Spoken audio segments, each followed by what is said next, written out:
Hello everyone, welcome. And today we're going to understanding production possibility curves in CIE Economics. So, what is a production possibility curve?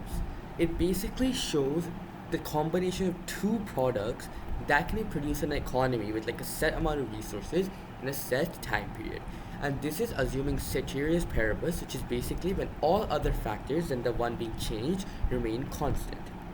And it shows us a maximum possible output that can be achieved, and it shows us also the opportunity cost of producing it, which is just the next best alternative forgone when making a decision. So it shows us the opportunity cost of producing a product. So imagine this. I have 12 cookies. Means I can produce 0 cakes because I'm using all my resources in an economy to produce 12 cookies. Now imagine I made 8 cakes. This means again the same thing. I cannot produce any cookies as I'm using all my resources to produce cakes. Now imagine I have 6 cookies. So I have some resources left. So I'll look at the point down.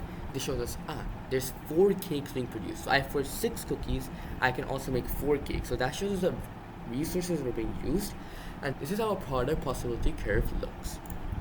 Now let's do the analysis of points on a product possibility curve. So over here we can see when we have a point on the curve that shows us there is maximum efficiency of the items being used, the resources being used. I cannot use any more because if I have a point outside, that means there are not enough resources to produce anything. That would be like 120 of this product and like 50 of that product, which we cannot produce in the economy we're in. And over here, if we're moving to a different point on the curve, it shows that the resources allocated are being different, they're changing for product X and product Y. And another thing is, if you have a point inside the curve, that means there's an inefficient product, there's inefficient allocation, because there's still resources which are left which can be used to further maximize the output of points. And now let's do analysis of how it shows opportunity cost. So let us take the example of point here.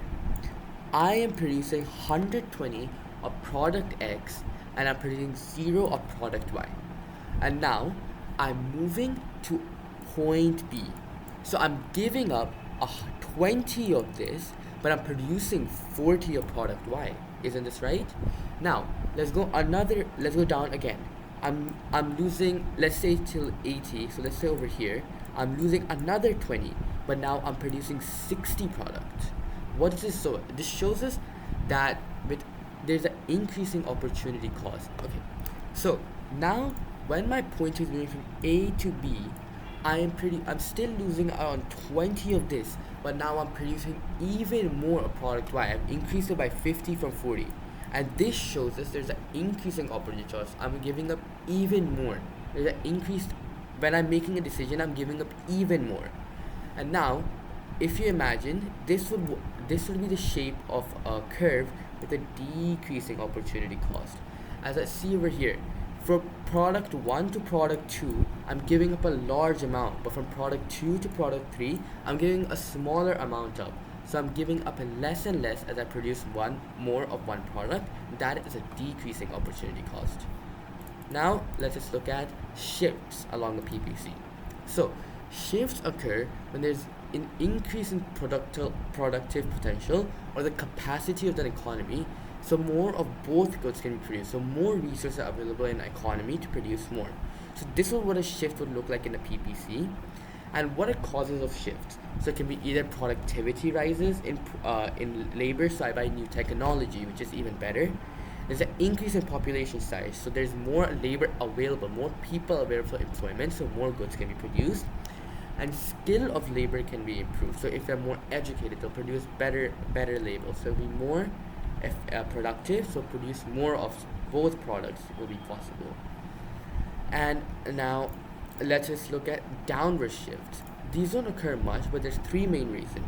There can be migration out of the country, so your population is decreasing, hence the amount of labor available is decreasing. It's the emigration. There's a reducing labor supply, so there's less resources being available, such as minerals, wood, raw materials which are available, or technology, so you can produce less of each item.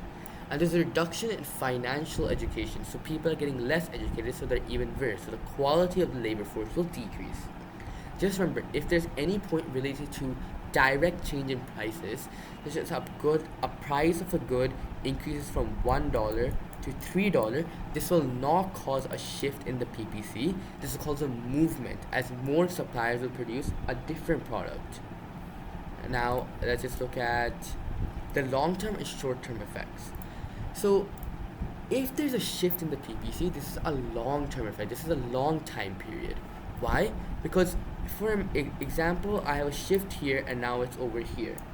Why does this happen? This can happen because there's a change in the labor. There's a better technology being available. However, it isn't very fast or quick to invent new technology, implement it, and get it started. Shifts are a long time period movement. This is long term. However, a movement along a PPC. So imagine I have it here and it goes from point A to point B. This is a short time period. Because consumer tastes are changing, supplier tastes are changing, this will cause a movement along the PPC, and this is much more quick. This is a more instantaneous one. Now, let's just look at some questions. So, over here, what will cause an outward shift of the production possibility curve? Well, what causes a shift in the production possibility curve? There's an increase in labor force, right? So it would be option C over here. And it cannot be option, if you look over here, it can't be option A, because a fall in unemployment reduces the inefficiency of labor, which will cause an inward move. This is affecting the product. This is affecting a shift because it's affecting the amount of labor. And B is incorrect because it doesn't really relate, because it's about supplying products, not the demand. And a reduction in expenditure education, again, as we looked at, this will cause an inward shift of the product possibility curve. Now let's look at another example. Over here it says the diagram shows two production possibility curves and it's going from X to Y, so it's a shift. So demand, again, we never consider demand for product possibility curves. It is not possible, and it cannot be option B, because to produce 80, so let's take this point over here, let's say this is 70 goods. To produce 70 goods, previously I had to give up 50 capital goods, but now I'm only giving up, let's say, 70. So there's a decrease. The opportunity cost has fallen. And it will be option C, because there's a productivity increase, so more are being produced, right? And there's the inward shift that's not being shown, it's outwards.